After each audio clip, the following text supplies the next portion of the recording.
bonjour Phnom Penh pour une après-midi à la fois ensoleillée mais aussi très polluée. Donc aucune idée quand la vidéo sortira si on aura toujours les mêmes pics de pollution, mais ces derniers jours on a quand même atteint des records, je dirais, que je qualifierais d'assez historiques. Bon bref, je vais pas faire une vidéo sur la pollution à Phnom Penh et au Cambodge. En fait, je suis ici pour attendre le bateau pour traverser, pour aller sur Araxat. Puisqu'avec mon drone, je vais vous montrer un petit peu les courants qui s'inversent. Le Mekong en bleu et le Tonlé Sap en marron. Donc ça devrait faire des vues du ciel assez sympathiques. Donc j'en dis pas plus, ça commence bientôt, donc suivez-moi. Donc vous avez des navettes incessantes, je dirais, du matin au soir et même, je crois, maintenant la nuit. Donc sur ma gauche, ce que vous apercevez, le Soka Hotel, c'est la péninsule de Chroe Changvar. Donc vous avez des petites navettes, les bateaux sur la gauche bien entendu, et en face, le va-et-vient en fait mène à Araxat. Voilà, donc j'ai pris place sur le bateau. Donc pour information, la traversée pour un voyage, c'est 500 riels. Donc 500 riels, à peu près 12 centimes, donc ça vaut vraiment rien. La traversée dure à peu près 10 minutes. Donc dans 10 minutes, je serai de l'autre côté, du côté d'Araxat.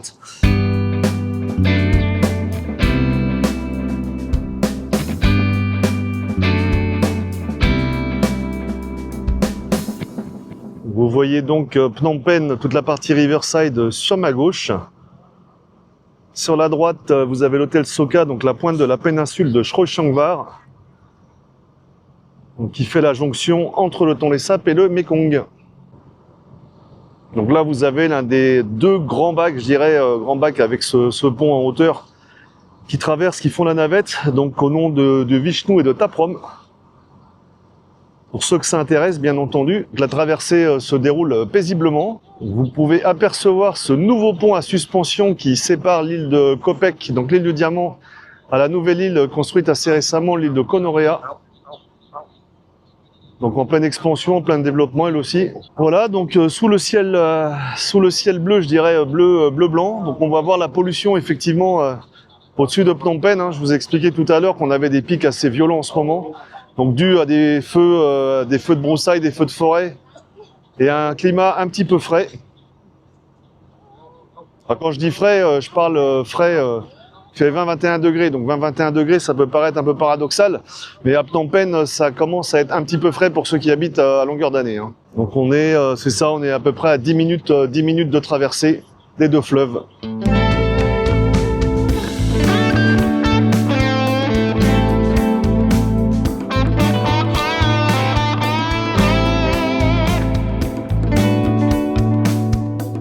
Général, juste avant d'accoster, les gens remontent sur leur moto et commencent à démarrer les moteurs. Il y a un petit côté ruée vers l'or.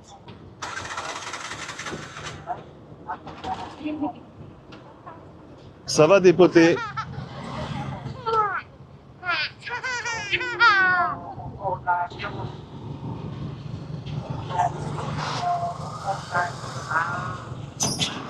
Donc de l'autre côté de Phnom Penh, voilà à quoi ressemble Araxat, hein. Donc un point de passage pour la ville, bien entendu, qui se développe de plus en plus depuis ces dernières années. Voilà, je vous montrerai juste l'entrée, puisque le but de la vidéo aujourd'hui, c'est quand même de vous montrer cette rencontre entre les deux fleuves.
Voilà, donc un spot plutôt sympa. On est juste au bout de la péninsule de Chro-Changwar en face, donc c'est un peu dommage, hein, comme vous voyez sur la vidéo, c'est assez difficile d'avoir un peu mieux. Je pensais avoir la confluence entre le bout de la péninsule, mais hélas non, c'est un petit peu plus haut. Bon, enfin bon, ça fait quand même de belles images, hein. J'espère que vous appréciez. Puis c'est toujours sympa d'être en ville et puis d'avoir la proximité avec la campagne, hein. Vous avez vu, juste 10 minutes en bateau. Donc ça fait toujours une petite sortie, ça fait jamais de mal en fait. Donc je vais retraverser par l'endroit où je suis venu tout à l'heure, donc effectivement je vous ai pas montré, je suis passé à travers le village vietnamien de Dareksat. Le débarcadère des bateaux se situe à peu près à 200-250 mètres d'ici. Donc pour le chemin retour, je traverse le petit village d'Areksat et je vous montre tout ça. Donc là on est quand même en fin de journée, il est 17 h.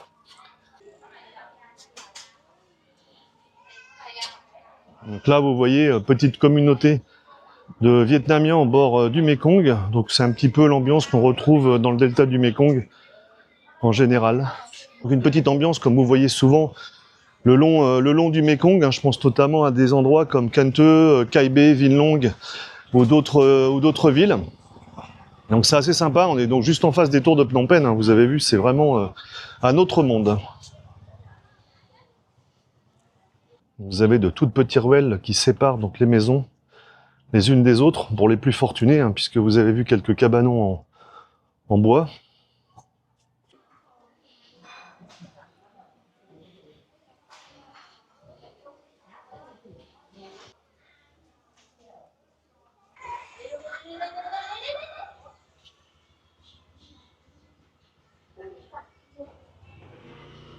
Donc ce qu'on voit partout d'un bout à l'autre de l'Asie, du poisson qui sèche au soleil.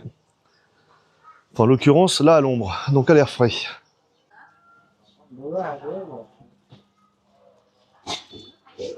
Et nous arrivons donc juste avant d'arriver au débarcadère des bateaux pour retourner à Phnom Penh, à Notre-Dame d'Areksat. Donc je vous ai déjà montré sur une vidéo précédente, où j'avais volé un petit peu en drone. Là, et c'est l'heure de la messe.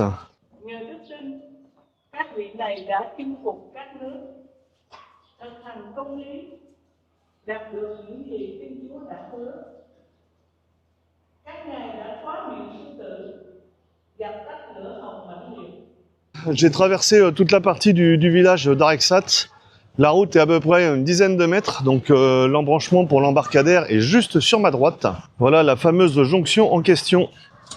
Et vous avez l'entrée pour les bateaux ici, avec bien entendu une vue sur l'île de Koh Pek, l'île du Diamant. Voilà, donc la boucle est bouclée. Retour sur Phnom Penh.